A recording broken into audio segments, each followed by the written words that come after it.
3일 밤 예배에 나오신 여러분들 환영하고 축복합니다. 우리 주님께서 저와 여러분에게 큰 은혜로 함께 하실 줄로 믿습니다. 우리 찬송가 414장입니다. 찬송가 414장, 통일 찬송가 475장 함께 찬송하겠습니다.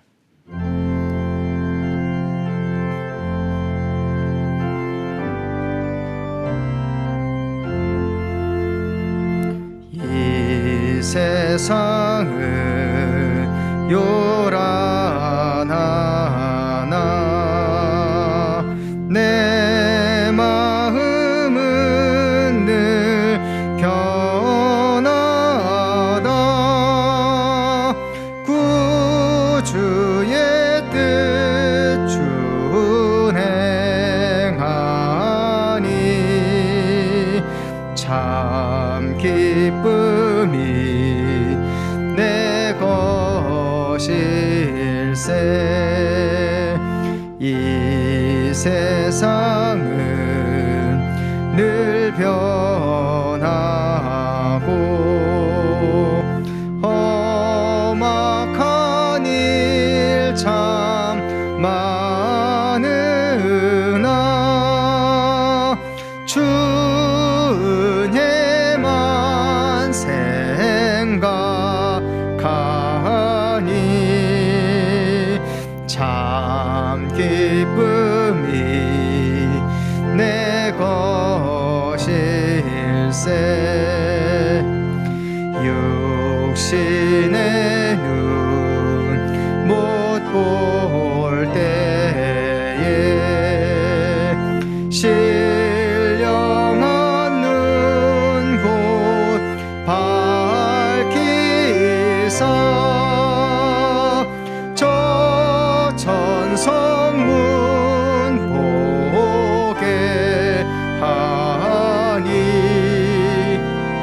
참 기쁨이 내 것일세. 내 마음과 내 영혼이 모든 욕심 다 버리고 주 은혜로 성결하니 참 기쁨이 내 것일세. 이 육신의 복락보다 신령한 복 더 좋으니 내 맘과 뜻 다 합하여 저 천성만 향해 가네. 아멘.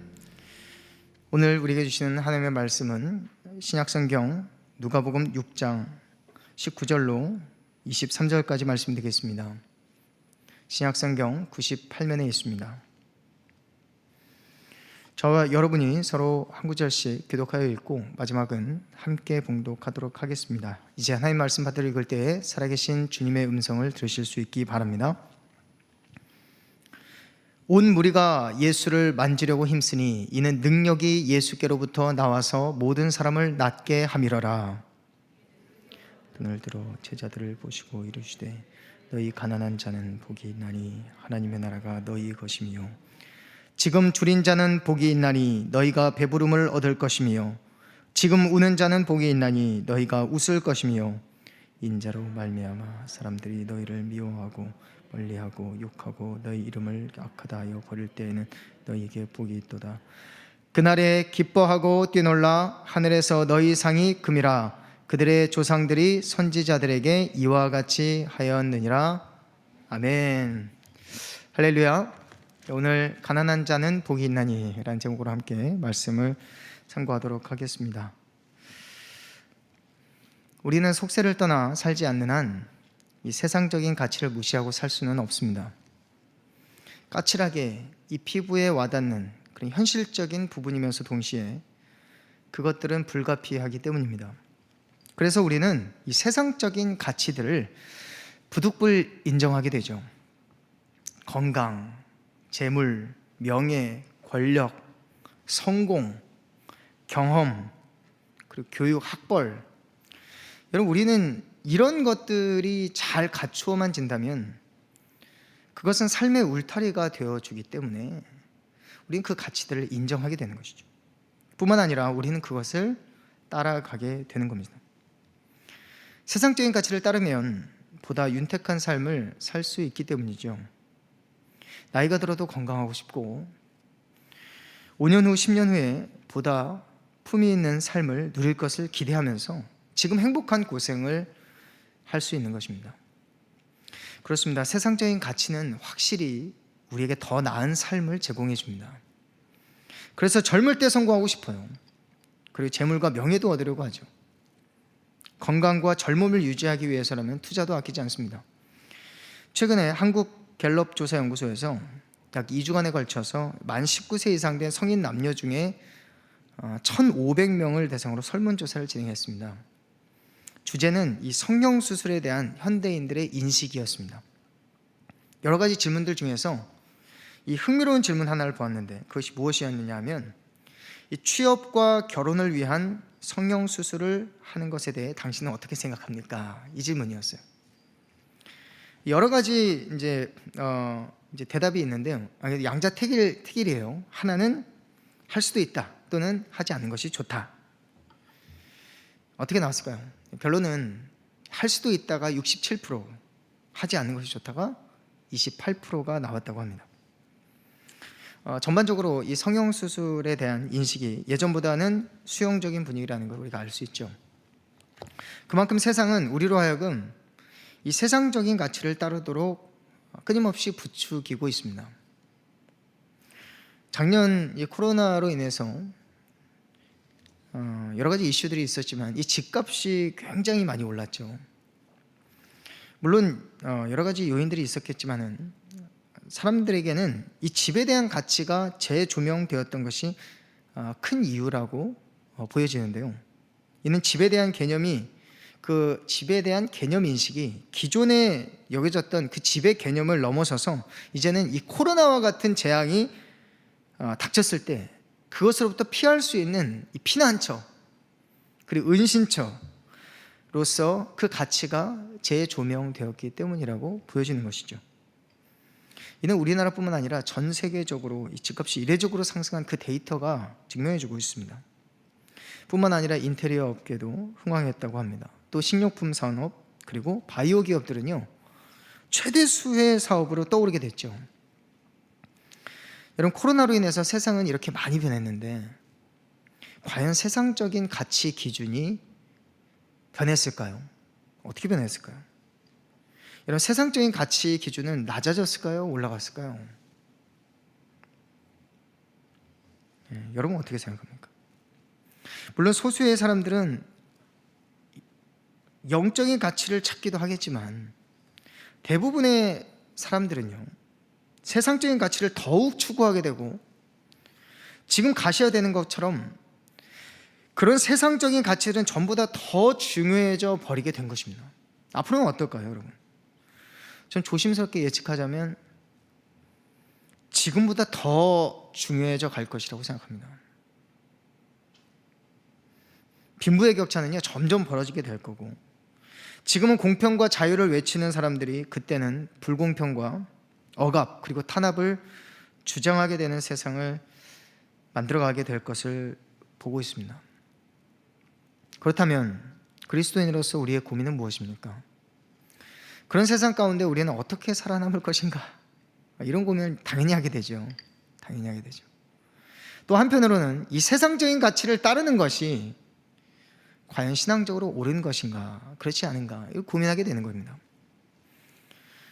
말씀을 여러분 읽다 보면요 만난 말씀 계속 여러분 우리가 읽잖아요. 읽다 보면은 어떻습니까? 우리 삶의 방향과 정면으로 충돌하는 가치관들을 우리가 불편할 만큼 자주 만나게 됩니다.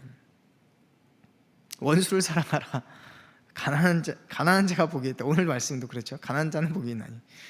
이 제목 잡는데 굉장히 어려웠어요. 이 제목을 잡으면 성도들이 인터넷에 먼저 뜨더라고요. 제목이. 이거 말씀을 들어야 되나 말아야 되나. 불편한 진실입니다. 그래서 오늘 우리는 이런 고민을 해결하고자 합니다. 그리고 나아가 고민하는 우리에게 이 성경이 제시하는 해답이 무엇인지 함께 좀 살펴보도록 하겠습니다. 제가 한 가지 질문을 먼저 드리겠습니다. 오늘 내가 중요하다고 생각하는 이 세상적인 가치들이 멀지 않은 가까운 미래에 마치 한 줌의 재와 같이 아주 쓸모없게 되는 날이 온다라는 것을 여러분 생각해 본 적이 있습니까? 한 가지 예를 들어보겠습니다. 1987년경이었습니다. 삼성그룹의 창업주인 이병철 회장 아시죠?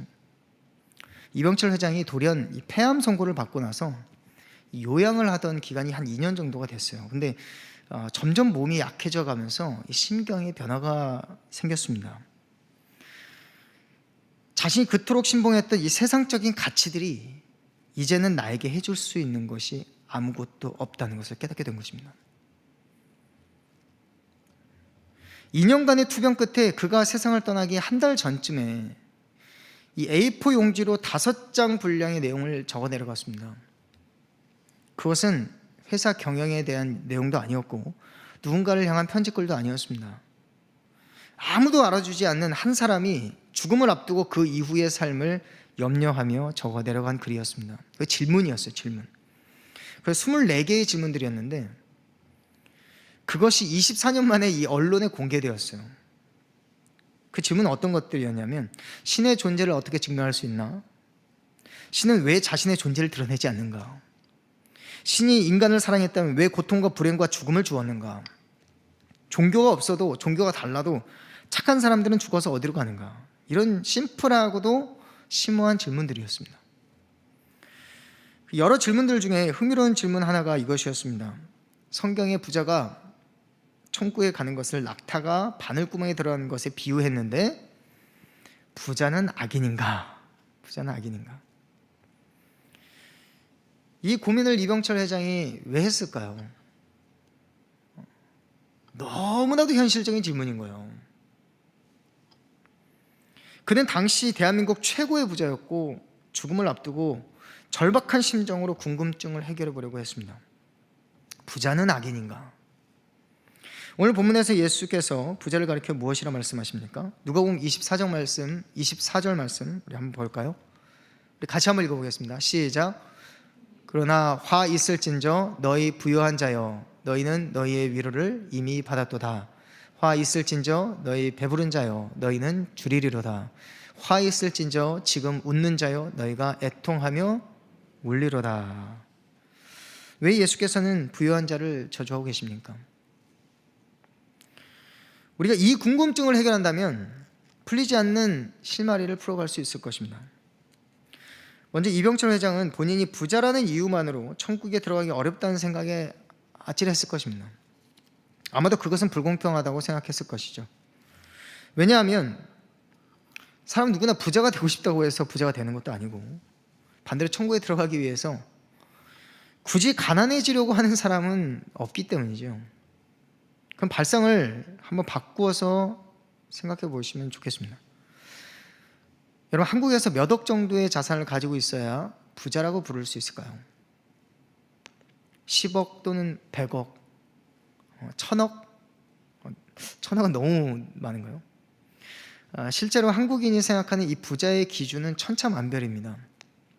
한국갤럽조사연구소에서 전국 성인 남녀 1000명에게 물은 결과 10억 원이 30% 제일 많았다고 그래요. 10억 원. 물론 이게 조금 됐어요. 한 2년 전 데이터인데 죄송합니다. 최신 데이터를 가져야 되는데 10억 원이 30% 제일 많았대요. 10억. 그 다음은 20억 원 15%라고 그래요. 그래서 30억 원 9%, 50억 원 9%, 100억 원이 부자라고 생각하면 7% 정도 됐다고 합니다. 그리고 5억이 부자다 7%, 2억이 부자다 2%, 1억 원이 부자다 1%, 순으로 나타났습니다. 물론 최신 데이터는 부자의 기준이 조금 더 높게 나올 것을 예상하고 있습니다. 짧은 기간 동안 돈의 가치가 매우 하락했기 때문이죠. 근데 이처럼 우리는 사람마다 이 갖고 있는 이 부자의 기준이 얼마나 다른지를 우리가 이 데이터를 통해서 알 수 있습니다. 그렇습니다. 이 부자라는 말은요, 매우 상대적인 개념이기 때문에 성경이 말하는 부자의 개념을 우리가 먼저 짚어볼 필요가 있는 거예요. 그럼 성경이 말하고 있는 이 부자는 어떤 사람일까요?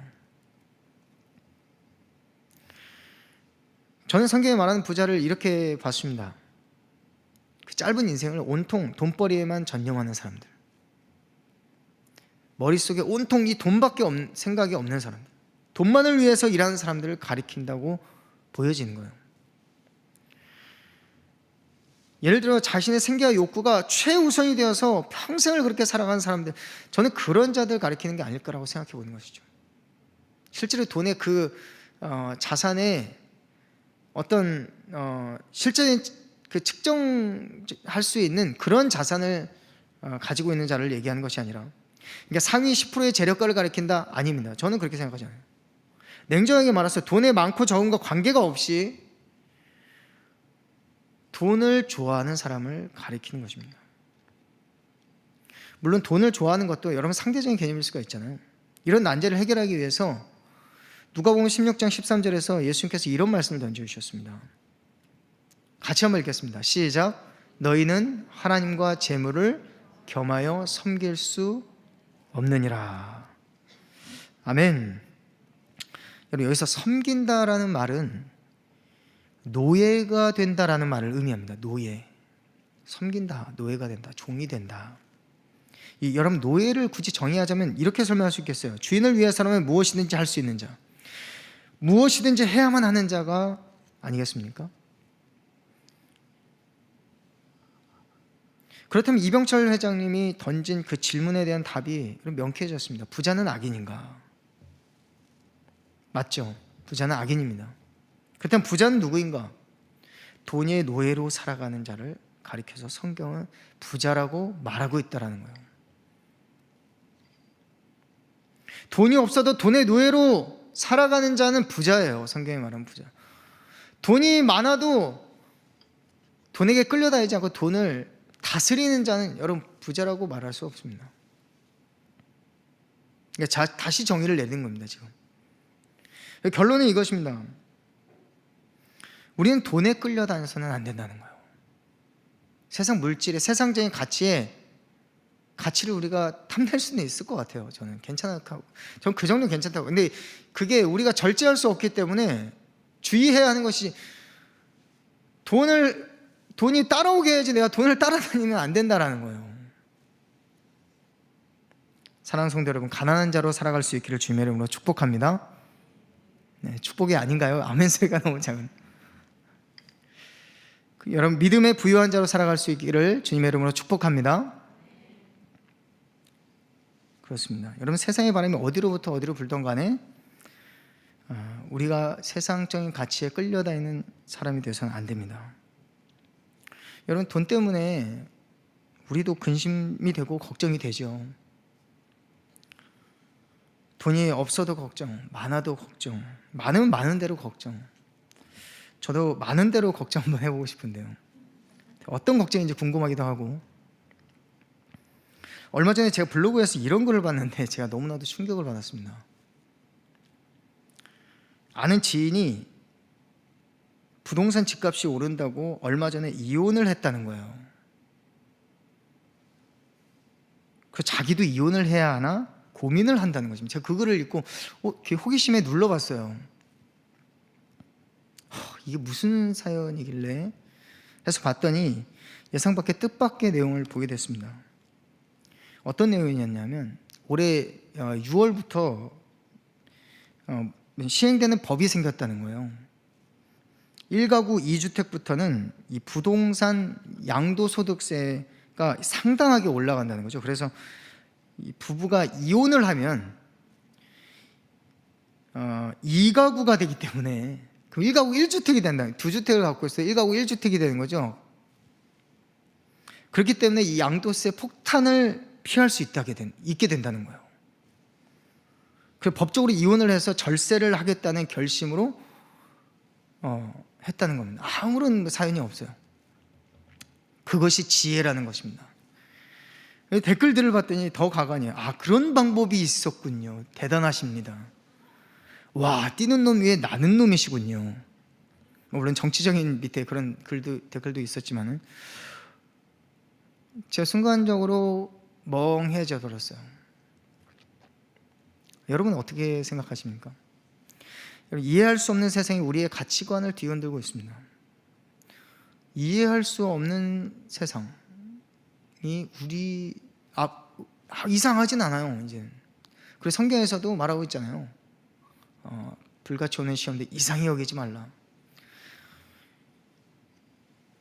여러분, 제가 한번 여쭤보겠습니다. 돈 욕심이 없는 사람이 어디 있겠습니까? 그리고 돈 문제로 걱정이 없는 사람이 어디 있습니까? 우리 다 똑같은 삶을 살아가고 있습니다. 코로나 이후로 여러분 세상이 정말 많이 바뀌었죠. 아까 한 예를 들어서 이제 집값을 얘기했는데, 집값이 계속해서 올라가는 걸 보면서 참 슬픈 세상을 보게 될 것 같다는 생각이 드는 거예요. 성도들의 그 기도 제목들도 보면요,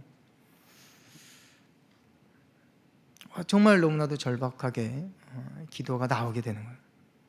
요즘 정말 젊은 사람들 과연 결혼은 할 수 있을까? 우리 자녀들이 살아갈 시대는 괜찮을까? 과연 노동의 참 의미가 보존될 수 있을까? 세상에 많은 일터와 학교들이 사라지지는 않을까? 좀 신기한 건 돈의 가치는 점점 하락하고 있지만 돈의 지배력은 놀랍도록 상승하고 있습니다. 사람들의 마음을 지배하는 이 돈의 힘이 상승하고 있다는 거예요. 이 대단하다는 것이죠. 눈에 보이진 않지만 굉장히 대단한 기류가 흐르고 있어요, 세상에. 그래서 우리는 어떤 상황에서도 그리스도인으로서 우리의 고민이 무엇이 되어야 하는가? 선의 기준이 무너지지 않도록 내 삶과는, 내 삶에 다변하는 내 삶의 상황들이 기준이 아니라 이 절대선, 하나님께서 우리에게 말씀하신 이 선의 기준을 무너뜨리지 않도록 우리가 분별하며 살아야 되겠다라는 것입니다. 세상과 타협하는 인생이 되지 않아야 되겠다는 거예요. 세상적인 가치에 끌려다니면 결국에는 망하게 되어 있습니다. 저는 그렇게 믿습니다. 반드시 망하게 되어 있습니다. 목회자인 저 자신에게도 이 말씀이 너무나도 필요한데, 날마다 필요한 말씀인데, 세상 속에 수많은 가치관들을 만나는 30대, 40대, 50대, 60대 우리 성도들에게 이것이 얼마나 치열한 싸움일까 고민하지 않을 수가 없는 것이죠. 날마다 필요한 말씀이에요. 오늘 보면 6장 20절 말씀 우리 함께 보겠습니다. 같이 읽습니다. 시작. 예수께서 눈을 들어 제자들을 보시고 이르시되 너희 가난한 자는 복이 있나니 하나님의 나라가 너희 것이며. 아멘. 눈을 들어 제자들을 보셨다. 여러분, 그리고 말씀하셨다. 이것은 의미심장한 말씀 하실 때 사용하기도 합니다. 무슨 말씀을 하셨을까? 가난한 자, 줄인 자, 우는 자는 복이 있다. 걱정 말아라. 가난하고 여러분 줄이고 우는 자들은 어떤 자들입니까? 사회적인 약자들을 가리키고 있죠. 사회적으로 돌봄을 받지 못하는 약자들을 가리킵니다. 하나님께서는 특별히 그 약자들을 주목해서 보세요. 고아와 과부를 하나님께서 계속해서 말씀하고 계시잖아요. 그들은 이 땅에서 굳이 붙들어 볼 수 있는 소망이 없는 자들입니다. 소망이 없어요. 도무지 소망이 없는 자들. 그래서 예수님께서 그들을 찾아오셨습니다. 헬라 원문을 보면요, 하나님 나라가 너희 것임이라 이렇게 되어 있지 않고 하나님의 나라가 너희에게 임하느니라 이렇게 말씀하고 있습니다. 하나님 나라가 너희 가난한 자는 너희 가난한 자는 복이 있나니 하나님의 나라가 너희에게 임하느니라. 하나님 나라가 임한다는 것은 무엇을 뜻하는 것까 제가 고민을 봤습니다. 좀 어렵더라고요. 밑에 이제 줄인 자는 복이 있나니 배부를 것이라. 그리고 우는 자는 복이 있나니 저희가 웃을 것이다. 그건 조금 이해가 되는데 그 예수님께서 이 하나님 나라를 설명하실 때 이렇게 설명한 적이 있습니다. 사람들이 여기 있다 저기 있다고도 못하리니 하나님 나라는 너희 마음에 있느니라. 그 말씀은요, 하나님의 나라는 영토나 어떤 영역의 개념이 아니라 지배와 통치의 개념으로 설명하고자 하신 것이라, 그렇게 학자들은 그렇게 보고 있어요. 하나님 나라 너희 마음에 있다라는 것은 천국 하늘 나라를 얘기하는 것이 아닌가라는 것이 아니라, 무엇을 말하냐 하면 영역의 개념이 아니라 지배와 통치의 개념으로 설명하고 계신다라는 거예요. 하나님 나라가 너희 마음을 지배하게 된다라는 것을 말하는 것이죠. 가난한 자는 복이 있나니 하나님의 나라가 너희에게 임하느니라. 하나님의 나라가 너희의 마음을 지배하느니라, 이렇게 말씀하는 것이죠. 하나님께서 내 마음을 지배하실 때 그 어떤 것도 내 마음을 흔들어 놓을 수가 없는 것입니다. 여러분, 돈의 지배를 당한 자와 하나님의 지배를 당한 자, 여러분 구분해서 한번 생각해 보시기 바랍니다. 그 삶의 형태가 완전히 달라버리죠. 그 다음 구절에 뭐라고 나오죠? 지금 줄인 자 복이 있나니 배부름을 얻을 것이요, 우는 자는 복이 있나, 지금 우는 자는 복이 있나니 너희가 웃을 것이며. 줄인 자가 배부르게 되는 것이 복이라면, 우는 자가 웃게 되는 것이 복이라고 말한다면, 하나님의 나라가 너희 것이라는 말은 하나님께서 너희 마음을 지배할 뿐만 아니라 가난한 것이 너에게 가장 큰 문제라면 그 문제를 해결해 주겠다라는 뜻으로 볼 수 있을 겁니다. 하나님 문제를 해결해 주시는 분이에요. 지금 현실은 가난하고 힘든데 앞으로는 소망이 없어요. 더 가난해지고 힘들 수도 있어요. 그리고 지금 몸이 약하고 불편하고 사업이 힘들고 고단하고 앞으로 어떻게 될지 불확실합니다. 그러나 그 과정 가운데서, 그 과정에서도 하나님께서 먹이시고 입히시고, 그 과정에서도 더 약해지지 않도록 붙드시는 하나님을 보게 된 눈이 뜨여지게 되는 거죠. 불의의 사고를 당해서 힘들고 괴로운데 더 큰 사고를 막으신 것을 깨닫게 되는 것입니다. 하나님의 지배하심이 어디까지 미치는가? 내 마음에 하나님의 지배하심이 미치게 되면 그 영역이 굉장히 확대가 됩니다. 하나님의 지배하시는 손이 저기 멀리까지 보이게 되는 거예요. 내 마음을 하나님이 지배하고 계실 때 하나님의 지배하심의 손이 눈에 보이게 되는 거예요. 그리고 미래까지 보게 되는 거예요. 하나님의 지배하심이 어디까지 미치게 되는가. 오늘 제가 한 리더님의 이야기를 듣는데 막 가슴이 막 뛰는 거예요. 제가 이 설교 때 이 말씀을 할지 말지 제가 허락을 아직 못 받았는데 그 말씀을 하겠습니다. 부모님이 지금 은퇴하신 목회자이세요. 근데 그 삶이 어떻겠어요? 정말 가난하게 살았다는 겁니다. 하나님을 위해서 평생 7개 교회를 개척하는 것이 이 사역을 시작할 때 그 목표고 사명이었는데 지금까지 6개의 교회를 세우셨답니다. 그리고 은퇴를 하셨어요. 한 개의 교회가 남았죠. 그래서 아들을 통해서 이 마지막 하나의 교회까지 세우고 싶어 하신다는 거예요. 그 순수한 마음이 막 느껴지는 겁니다. 그 순수한 목회를 하시는데, 근데 또 문제가 없을 수는 없죠. 문제가 무엇이냐면, 자녀들은요, 자녀들 입장에서 볼 때 자신들의 동의도 없이 부모님의 그 뜨거운 열정으로 이 가난한 삶을 강제적으로 받아들여야만 되는 거예요. 그러나 그 과정 가운데 놀라운 체험들을 고백하시는데 그게 감사의 제목이죠. 그게 무엇이냐면, 제가 자라면서 한 번도 돈에 대해서 걱정을 해본 적이 없다는 거예요. 물질에 대해서 고민을 하거나 걱정하지 않도록 하나님께 다 채워주셨다. 걱정하기도 전에.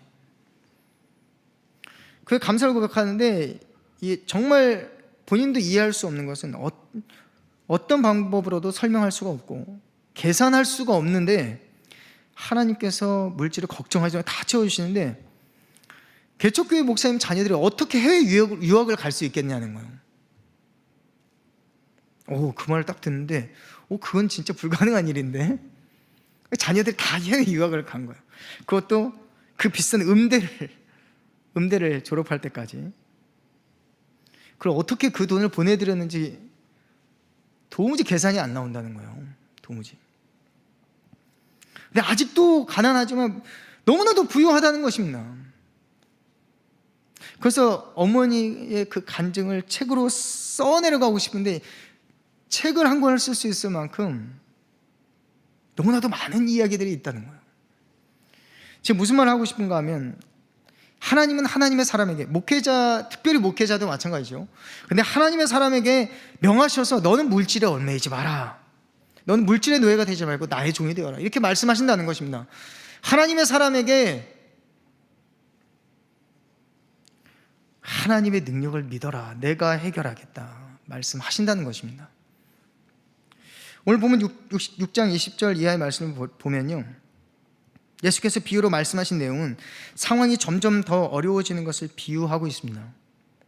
가난한 자에서 굶주린 자로, 줄인 자에서 우는 자, 줄인 자가 우는 자로, 우는 자에서 사람들의 미움을 받고 능욕을 받고 버림받는 자로 점점 더 비참해져가는 상황을 보여주고 있습니다.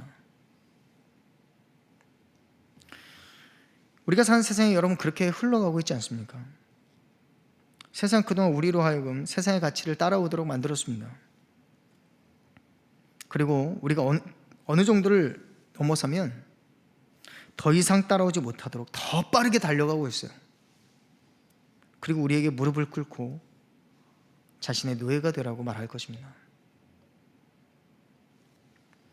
지금은 평등과 자유라는 이름으로 우리를 속이지만 훗날에 불공평과 억압으로 우리를 다스리고자 할 것입니다. 가난한 자가 굶주리게 되고 기어코 눈물을 뿜어내게 하고 나아가 미움을 받고 결국 버림받는 이 비참한 상황으로 몰아가게 되는 거예요. 뭐 이렇게 생각할 수도 있죠. 목사님 너무 부정적으로 관점으로 보고 계시는 거 아닌가요? 성경이 이 세상이 끝으로 달려가는 시대에 나타나는 그 징조들이 매우 악할 것을 예언하고 있습니다. 디모데후서 3장을 보십시오. 말세에 고통한 때가 이르러 사람들이 자기를 사랑하며 돈을 사랑하며 자랑하며 교만하며 비방하며 부모를 거역하며 감사하지 아니하며 거룩하지 아니하며 무정하며 원통을 풀지 아니하고 모함하며 절제하지 못하며 사나우며 선한 것을 좋아하지 아니하며 배신하며 조급하며 자만하며 쾌락 사랑하기를 하나님 사랑하는 것보다 더하며 경건의 모양은 있으나 경건의 능력은 부인하니 이 같은 자들에게 내게 돌아서라, 이렇게 말씀합니다. 말세에 이러한 일들이 나타나는 것은 이상한 일로 여길 필요가 없습니다. 그때 예수께서 어떻게 하라고 말씀하십니까? 6장 23절에 그날에 기뻐하고 뛰놀라 하늘에서 너희의 상이 큼이라. 여러분 믿으십니까? 어떻게 우리가 기뻐할 수 있죠? 어떻게 우리가 기뻐하면 뛰놀 수가 있죠? 우리가 물질에서, 우리가 이 세상의 어떤 가치들에 대해서 완전히 초연해서 살 수가 없잖아요. 내가 초연해서 살려고 하더라도 결국에는 막다른 골목에서, 결국에는 낭떠러지 앞에서 그때 가서 뒤늦은 후회를 하게 되는 건가요? 그때까지 가는 거예요. 그리고 내가 할 수 있는 게 없을 때 하나님이 책임져 주시는 것입니다. 말씀을 정리하겠습니다. 우리가 속세를 떠나 살지 않는 한 이 세상적인 가치를 우리가 무시하고 살아갈 수는 없다고 말씀드렸습니다. 우리가 인정하게 되죠. 그것들이 너무나도 중요하게, 우리 삶에 우리 피부에 와닿는 현실적인 부분이기 때문에, 그리고 불가피하게 우리는 그것을 넘어서야 하는 삶을 살아가고 있습니다. 그리고 세상은 너무나도 급변하고 있고 우리에게 두려움과 또 걱정거리를 가져다 줍니다. 그리고 우리는 의식적으로든 무의식적으로든 항상 고민하면서 살고 있어요. 어떤 고민을 하고 있습니까? 우리는 어떻게 살아남을 것인가? 우리는 어떤 고민을 하고 있습니까? 그리스도인으로서 세상의 가치를 따라가고 있는 것이 옳은 것인가? 그러나 우리가 정말 고민해야 할 것은 이것입니다. 나는 하나님을 어떻게 하나님을 주인으로 모시는 삶을 살 것인가? 나는 지금 무엇을 결단해야 하는가? 더 나아가서 돈을 쫓지 말라 하실 때, 세상 가치를 쫓지 말라 하실 때 내 시간에 무엇을 가슴에 품고 고민해야 하는가? 이를 위해서 몇 가지 좀 제가 생각을 해봤습니다. 첫째로는 우리가 물질의 노예가 되지 않도록 자산 관리를 잘해야 합니다. 자산 관리를 잘해야 된다고 생각합니다. 근데 아무리 하려고 해도 이 자산 관리에서 완전히 무너져 버리면요, 물질의 노예가 되어버린 거예요. 예를 들어서 이 과도한 빚을 지는 것을 항상 경계해야 할 것 같아요. 지금 내가 갖고 있는 대출은 뭐 이제 빚이라고도 안 하죠. 이제 대출이라는 표현을 쓰죠. 부드럽게. 이 대출은 어느 정도 감당할 만한 선이라고 생각하고 안심하고 조금 더 무리를 해서 계속해서 대출을 하는 거예요. 근데 여러분, 우리는 미래를 모르기 때문에 내가 생각하는 자산 경영이 내 계획대로만 흘러가지는 않는 거예요. 완전히 그게 어느 순간 무너져 버리게 되면 평생 이 돈에 끌려다니는 인생이 되어버리는 것입니다. 대한민국에 이 빚 없이 살아가는 사람이 얼마나 될까요?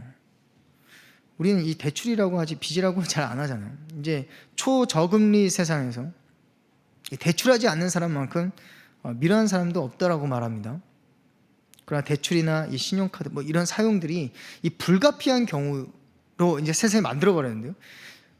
그럴 경우에도 감당할 수 있는 정도로 우리가 한계를 정해서, 한도를 정해서 해야 하고, 그것으로 인해서 내가 시험에 들지 않도록 여유 있게 이 자산 관리를 저는 해야 된다고 생각합니다. 정말 결단해야 되는 거죠, 결단. 그래서 돈을 잘 버는 뭐 그런 돈을 잘 모으는 그런 경영을 설명하고 하는 데 가면요, 신용카드를 쓰지 말래요. 신용카드를. 어떻게 신용카드를 안 쓸 수가 있지? 이 세상에서 신용카드를 안 쓰면 돈이 모인다라는 거예요. 우리가 정말 이 지배하고 다스려야 할 이 세상적인 가치들에게 우리가 무릎을 꿇지 않고 온전히 하나님만 의지하며 그분이 일하실 것을 기대하면서 나아가시길 바랍니다. 또한 때로는 내 욕심이 방종이 되지 않도록 항상 기준들을 세워나가야 되는 것 같아요. 기준을 세우고 자산 관리를 하는 사람과 기준 없이 무분별하게 하는 사람, 결국에는 큰 차이를 가져오게 되는 것이죠. 내가 물질의 노예가 되는 건 한순간입니다. 하나님과 재물을 겸하여 섬길 수 없다는 예수의 말씀을 꼭 기억할 수 있기를 바랍니다. 둘째로는 내 마음이 물질에 빼앗기지 않도록, 내 마음이 세상 가치들에게 빼앗기지 않도록 기도하는 거예요. 이 기도, 뭐 당연히 기도하겠지만, 하나님 내 마음을 오늘 지배하여 주옵소서. 하나님 내 마음을 다스려 주시옵소서. 하나님의 능력을 오늘 보게 하여 주십시오. 그리고 이렇게 날마다 기도하는 거예요. 이게 날마다 기도하는 것이 전 너무나도 중요한 것 같습니다. 이 어려운 시대에 믿음으로 살아내는 것. 그것이 우리가 물질의 노예가 되지 않는 방법이죠. 우리가 아무리 자산 관리를 잘한다고 할지라도 세상에 거대한 파도가 몰아칠 때는요, 우리는 결코 이 자산을 지킬 수가 없습니다. 사탄은 우리로 하여금 이 물질 때문에 기어코 걱정하게 만들어요. 물질 때문에 시험 들게 만들죠. 그리고 끝까지 시험합니다. 끝까지. 하나님의 능력을 기대하는 것입니다. 주님께서는 천국 복음 말씀을 전하시기에 앞서서 그들의 현실적인 문제를 먼저 해결해 주려고 하셨습니다. 우리 6장 19절 말씀 우리 같이 볼까요? 같이 읽어보겠습니다. 시작. 온 무리가 예수를 만지려고 힘쓰니 이는 능력이 예수께로부터 나와서 모든 사람을 낫게 함이더라. 할렐루야. 그렇습니다. 여러분, 왜 그렇게 하셨을까? 생각해 봤습니다. 가난한 자에게, 줄인 자에게, 우는 자에게 복이 있다는 진리의 말씀을 과연 이들이 받아들일 수 있을까? 그들에게 하나님의 나라가 임하고 그들의 굶주린 배가 채워지고 눈물이 변하여 웃음이 되는 것을 그들에게 기대하게 할 수 있을까? 예수께서는 그들에게 먼저 하나님의 나라의 능력을 맛보게 하신 것입니다. 그들 모두가 경이롭고 놀랄 만큼 예수께서 보여주신 하나님의 나라의 능력은 실로 대단했습니다. 온 무리가 어떻게 하죠? 예수를 만지려고 힘쓰니 이는 능력이 예수께로부터 나와서 모든 사람을 낫게 함이더라. 여러분, 이 말씀이 너무나도 은혜가 되지 않습니까? 예수님의 자비하심과 예수님의 능력은 이 세상의 어떤 것과도 비교할 수 없을 만큼 대단한 것임을 보여주고 있는 것이죠. 그럴 때 우리는 세상의 가치와는 비교할 수 없는 하나님의 나라의 부요함을 기대할 수 있게 되는 것입니다. 주님은 여러분의 삶 가운데 먼저 그 일을 나타내실 것입니다. 하나님의 나라는 세상과 비교할 수 없는 것입니다. 눈에 보이지 않지만 마음에 임하는 것이죠. 예수께서 말씀하셨습니다. 하나님 나라는 여기 있다고도 저기 있다고도 못하리니 너희 마음에 있느니라. 복잡하고 다급한 저와 여러분의 심령에 하나님의 나라가 임하기를 축복합니다. 그러할 때 우리가 돈을 섬기는 자, 세상 가치들을 섬기는 자가 아니라 하나님을 섬기는 자라는 이 정체성이 흔들리지 않게 될 것을 기억할 수 있기를 바랍니다. 또한 날마다 하나님 앞에 기도하시기 바랍니다. 주님, 내가 물질의 노예가 되지 않게 하시고 하나님의 종이 되게 하소서. 또 한 가지 제가 이 말씀을 또 찾아봤는데요. 잠언 30장 8절 9절 말씀, 이 아굴의 기도입니다. 나를 가난하게도 마옵시고 부하게도 마옵시고 오직 필요한 양식으로 나를 먹이시옵소서. 여러분, 문제가 있으면 그것을 해결해 주시는 분은 하나님이십니다. 하나님의 나라가 저와 여러분에게 임할 것을 오늘도 기대하며 믿음으로 일어서고 승리할 수 있기를 주님의 이름으로 축복합니다. 기도하겠습니다. 하나님 감사합니다. 오늘 가난한 자는 복이 있나니 말씀하실 때 하나님, 우리가 가난한 자로 살게 하여 주시옵소서. 심령이 가난한 자가 복이 있다 하셨고, 그리고 굶주린 자가 복이 있다 하셨을 때 하나님, 주의 저희들이 마음의 부자가 되지 않게 하시고 늘 내 마음에 하나님이 다스리는 하나님의 지배가, 하나님의 통치가 늘 내 마음을 세상의 어떤 풍랑과 바람에도 요동치지 않도록 꽉 붙들어 주시고, 그 믿음으로 오늘 하루도 누구보다 당당하게 살게 하여 주시옵소서.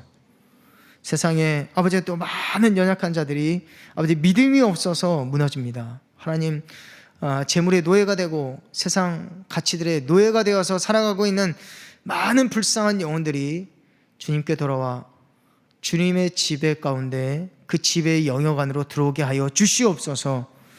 이번 한 주간 또 다음 주 셀러브레이션 데이가 계속해서 진행되고 있습니다. 지금 기도하며 준비하며 또 수고하는 우리 리더님들 축복하여 주시고, 새 가족들 함께 협력하여 나아갈 때 하나님 은혜가 있게 하시고 또 시험에 들지 않도록 늘 함께 하여 주시옵소서. 주님, 오늘 우리가 살펴본 그 말씀 꼭 붙들고 이 어려운 시대를 믿음으로 주님 앞에 고백하며 살아내는 존귀한 자, 주님께서 귀하다, 내가 너를 책임지리라 말씀하는 자들, 주의 백성들이 되게 하여 주옵소서. 예수님의 이름으로 기도하옵나이다. 아멘.